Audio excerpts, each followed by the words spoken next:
Eh bien salut à tous, aujourd'hui petite vidéo présentation non pas du quad mais de ma moto. Alors il s'agit d'un Dirt de la marque Bastos, c'est l'édition 2015-2016, donc là c'est le modèle 2015.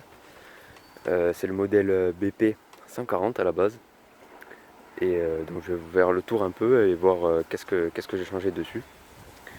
Donc déjà ce n'est plus le moteur d'origine puisqu'il s'agit d'un YX 160 cm3. Il est monté en conséquence avec un carburateur 28 PWK. Donc c'est un carburateur chinois pour le coup. C'est pas celui de la marque Kane ou Kozo, mais qui marche très très bien. Ensuite, les roues ne sont plus aussi d'origine, puisque à la base c'est du 14 à l'avant, 12 à l'arrière. Et celle-ci c'est du 17-14. Donc ça permet de rehausser un peu la moto et de changer l'impression générale. Ça n'a plus le même gabarit. Ensuite, donc on a un guidon type origine. Ce qui change de l'origine, on a une mousse ProTaper avec des donuts aussi ProTaper. Donc ensuite, réservoir classique, 5 litres il me semble. Une ligne CRZ Performance d'origine, donc qui offre franchement un bruit très sympa, bien grave.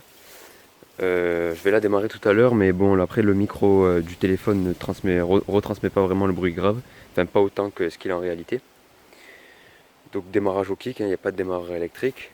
On a très pratique une bulle pour visualiser le niveau d'huile. C'est pratique parce que ça permet de vérifier juste avant de partir, il n'y a pas besoin de sortir la jauge ou quoi. Il est équipé ce moteur donc d'un radiateur en aluminium donc pour refroidir un petit peu mieux. Donc c'est l'huile qui passe dans le radiateur qui est refroidi au contact de l'air puis qui est réinjecté dans le moteur. Donc ensuite à l'arrière on a un étrier de frein simple piston mais qui freine bien, hein, il n'y a pas de souci, ça bloque sur n'importe quel type de terrain et sans freiner à fond. Donc ça suffit largement. Et ensuite à l'avant on a un étrier double piston qui lui aussi franchement gros mordant, tel point que je règle pas à fond quand je roule sur terre. Voilà, parce que sinon je suis par terre assurément. Donc voilà, c'est quand même un freinage présent, il n'est pas juste là pour faire joli. Ça marche plutôt bien, contrairement à ce que j'avais pu entendre avant des Dirt. Après c'est vrai que c'est un modèle, franchement c'est un bon modèle, c'est sympa pour débuter, pour apprendre. Je trouve que Bastos c'est une des meilleures marques en termes de qualité, qualité-prix. Parce qu'il faut savoir que celle-là, donc le BP 149, il vaut 1100 €. Donc ce qui est pas si cher que ça. Contrairement à YCF, où il faudra bien compter facile 400 € de plus. Alors qu'au final ça va être la même chose.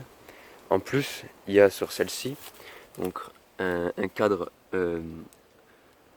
double poutre, triple poutre je crois même, voilà.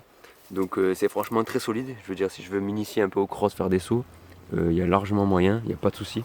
Cadre qui va tenir le choc. Vous voyez, il y a même aussi une fourche inversée. Donc il est d'un diamètre assez conséquent quand même. Donc voilà, franchement bien équipé pour débuter. Et moi j'ai rajouté à l'avant des petits protège-axes de roue Monster. Donc en cas de chute, ça évite tout simplement d'abîmer l'axe ou l'écrou. Et donc qu'après ça soit délicat pour changer de roue, tout ça. Donc voilà, je vais poser le téléphone et puis vous faire un peu écouter le bruit de la bête.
petit peu pour le son que ça peut faire.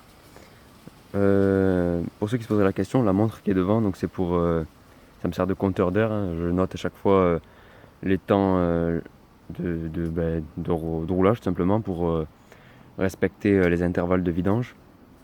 Et puis voilà. Très prochainement, je vais recevoir un colis avec pas mal de pièces. Donc je ferai sûrement un petit déballage puis une vidéo avec l'installation de tout ça.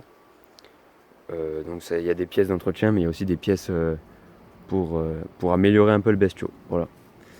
Moi je vous dis à très bientôt dans une prochaine vidéo et portez-vous bien. Ciao.